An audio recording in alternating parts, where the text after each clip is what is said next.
you want to start about the history? How do you start? Yeah, like I said, so everything in the store is covered. I can't remember the history.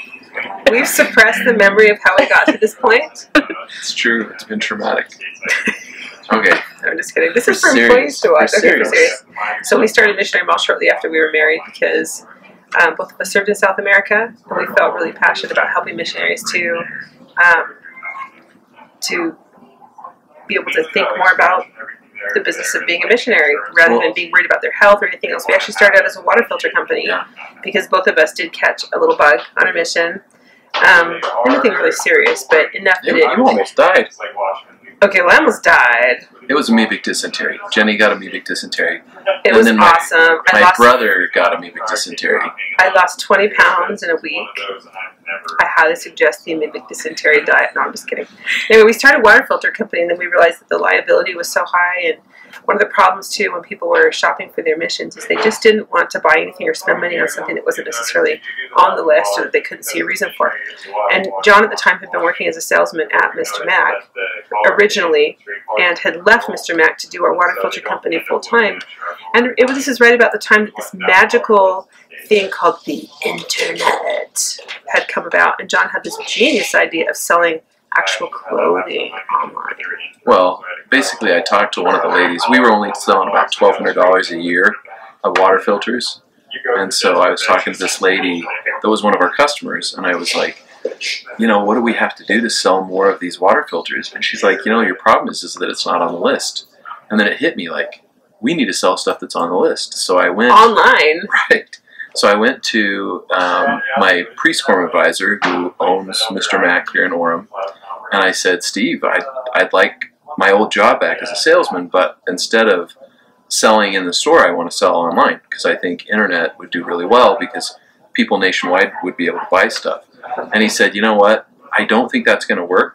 And to be fair, like, this is in, like, 96, 97. And so actually, at first he was people on didn't board. really know that you were going to be able to sell things, like, especially clothing online. Well, he was first on board until he took it to because he's a franchise owner. Right. So that actually broke his franchise agreement because he couldn't go north of Point of the Mountain. So he said, you know, national. Right. He everywhere. said, well, yeah, when you go online, basically you're selling to everybody. So he said, set up your own company and we'll supply you. And for a month.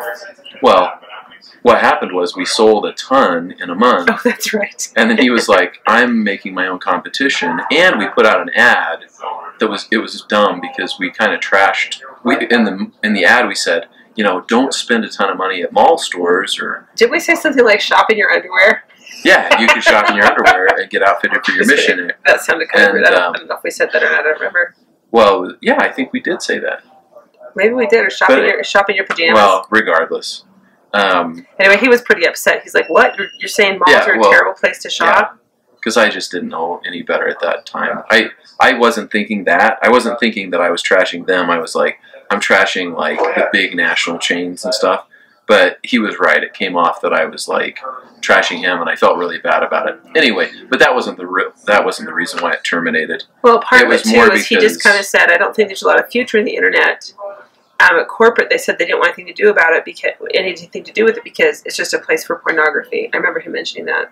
It's so evil. There's just a place for pornography. I think that shopping online is never going to go anywhere. And you got to remember too, by 97, 98, around there, this is around 98. Yeah, around 97, 98. Amazon had just declared Chapter 11. Amazon started in 95, but Jeff Bezos, he declared bankruptcy. That was the internet bubble when it kind of started to burst there in 97, 98. Well, all these little startups kind of imploded. So more back to the story of Missionary Mall. So I was going over to Mr. Mac at probably about 6 in the morning because Steve didn't want his managers and his salespeople to know that a former salesperson was coming and getting inventory and using it for a website, and that he was kicking their trash. Yeah, and I think we did 10,000 our first month. No, it was like 16,000 the first month. Well, yeah. But anyway, so I was going over there at 6 a.m. getting all the stuff, bringing it back to my house, and then I was doing all the alterations for the first 2 or 3 years. It was a long time.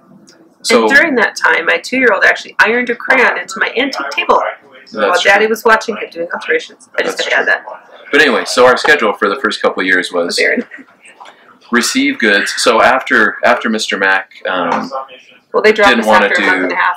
didn't want to do business with. The nice thing is though that Steve did us a huge favor, and we're still friends on Facebook and stuff, and I'm friends with these kids. But he actually told me like, hey, you need to go to these trade shows. You know, you need to do this. You need to do this. Good luck to you. But really, you're going to be my competition, so we can't help you. Well, and you know what? To be fair, too, this is one of the reasons that as an employee here, you can have whatever feelings you do towards CTR. Actually, you can hate CTR if you want because they're kind of jerks. Yeah. But, you know, Mr. Mac and these other little startups and competition, the truth is they did help us get our start. And I got to say, when we went out and started meeting vendors that made suits and ties and shirts and shoes and stuff like that, so many of them, if anybody of them had a touch with Mr. Mac or met Matt Christensen, all of them just said, oh, you help with the missionaries? We love Mormon missionaries. We'd love to do business with you. And here we are, this little startup, sight unseen. They don't even know us, and they're willing to open their business to us. Now, on the contrary, people who'd had dealings with CTR, a lot of them are like, oh, we got screwed over. We got screwed over so bad. They left us hanging. They owed us money. They walked, whatever. They put us out of business. So, but, you know, we want to have a policy of just not saying anything bad against our competition at all. And you'll hear all kinds of crap flying from time to time from little things that the sales guys at other missionary outfitters will say. I just would like our employees and our, you know, men and women to just kind of try to be above the fray and be respectful. Remember, in the end, we actually are helping missionaries. And because I feel like that attitude has served us, and the Lord has blessed us in this business. Because even, you know, despite whatever our feelings may be on the back end, whatever tense feelings we may have, we, you know, we're blessed for trying to keep our noses clean. But anyway, so the history of Missionary Mall. After, so we found our own vendors. One of them was actually Edwards. We still sell Edwards suits and shirts and pants. And we found that one not like independent of the trade shows and Mr. Mac and everything. We found that one totally on our own. And then we had a really great relationship with them ongoing. We were also doing business with Hardwick Clothing, but they're all made in the United States, and now they're just so expensive that we can't carry them anymore. Yeah, they're the oldest suit manufacturer in the nation. They've been around since the 1700s. I think they're in Tennessee, right? They're in Tennessee. Yeah. But anyway, so Hardwick and Edwards were our first big two suit suppliers. And then we just started getting like first aid kits and adding to the catalog. But anyway, still doing it online. You know, we were like the pioneers online. We were just doing this out of my parents' basement, out of the little basement apartment. Well, and interestingly enough, we're not only the very first missionary outfitter online. We were one of the first men's clothing stores online. There was very little. I think there was one other suit guy that kind of came a little bit after us, even online. Yeah. Really, we're probably one of the first. And actually, Arrow was the shirts that we carry now. We've kind of looped back to them, but Arrow was one of our first shirt companies too. But anyway, so we've one day we actually got a call from a customer that wanted to come to see us and exchange some stuff on the way to the MTC. We meet at McDonald's down the street. And I'm like, ugh, we live in my parents' basement. We're kind of running this thing out of my parents' basement. They showed up to this basement apartment, and they were really cool about it. I can't remember their names. Hey! But we just here's our DI couches, and this is the floor where my son dumped out a cup of red Kool-Aid. And anyway. Ghetto. Yeah, it was ghetto. So we decided, you know what, maybe it's time to grow up and get a store. So our first store was where the jewelry store is on 9th East. Across from Creamery on 9th. Yeah, right next to Subway and across the street from Creamery on the 9th. So we remodeled that. I mean, it took like 6 months. We tore out everything, all the drywall, redid all the electrical. We could have done it in 6 weeks. But yeah. But this was our first remodel. But me and my grandpa went through and just took out everything. It was a restaurant. Fire suppression system exploded. Oh, yeah. It was a restaurant, so it had a fire suppression system, and we set it off. So we're there for about a year and a half, I think. And we were just Actually, it was longer than that, because let's see, we opened, it was August of 2001. We had our grand opening, because remember, it was sooner than that. No, our grand opening was in August, because Andy was like 2 or 3 weeks old. Is that right? Yeah, he was a baby. You opened like a month or two before, and then September 11th hit, and it about we had already had an alterations crew at that point. Well, that's when our grand opening was. We opened 2 or 3 months before that, right before we had the baby. Okay. I think we opened in June. Because we signed the lease in January. It took us 6 months to get there. It was about June June 2001. Of 2001? 2001. Oh, I was thinking it was 2000. It's 2001. And then we had Andy in 2000 August, Yeah. and then the grand opening right after. And then September 11th hit, and that about sunk us. We had to let all our employees go, and I would go to work with the baby and my newborn, not even a month old, and I would kind of take care of the baby upstairs and come down and help customers in our showroom. And it was really interesting. We had this little tiny place. We had a bay of computers in one window, like 4 or 5 computers with the internet, and a suit bar and ties and things. You could try everything on, and you'd be like, "Oh yeah, this fits. I'll take it." We're like, "Okay," then go to the computers, order it, and you'll have it in 2 weeks. Yeah. So we carried no inventory. It was just a showroom where you could come and order things online and get a really good price. And the alterations were just all upstairs. Yep.